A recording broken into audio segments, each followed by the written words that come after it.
Good afternoon everyone. আবার একটি দুপুরের লাঞ্চ থালি নিয়ে আমি আপনাদের কাছে চলে এলাম।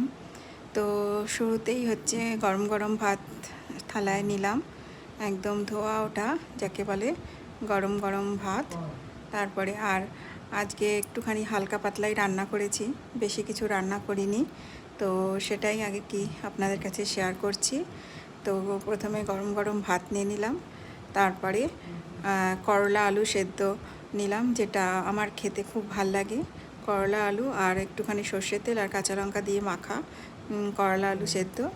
আর তারপরে হচ্ছে আজকে ঝিঙা আলু পোস্ত রান্না করেছি, প্লেন, কিছু মানে মশলা টশলা ছাড়া।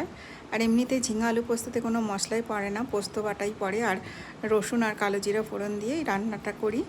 আর সাথে হলো কলাই ডাল, যেটা ঝিঙা আলু পোস্তর সাথে খুবই মানানসই একটা ডাল। অন্য ডালও খাওয়া যায়, কিন্তু ঝিঙা আলু পোস্তর সাথে কলাই ডালটা খেলে বেশি মানে খাওয়াটা পুরোপুরি কমপ্লিট হয়ে যায়। আর সাথে হচ্ছে ডিমের একটা অমলেট। ব্যাস, আজকে দুপুরে এই রান্নাই করলাম, বেশি কিছু রান্না করিনি। হালকা পাতলা, একটু গরমের মধ্যে বেশি রিচ রান্না খেতে ভালো লাগে না, তাই একটুখানি হালকা পাতলা রান্না করলাম। আর এই রান্নাটা খেতে আমার ভীষণ ভীষণ ভালো লাগে, একটা নিরামিষ রান্নার মধ্যে, যদিও নিরামিষ না, ডিমের অমলেট আছে। তো ভিডিওটা এখানেই শেষ করছি, আশা করি ভালো লাগবে।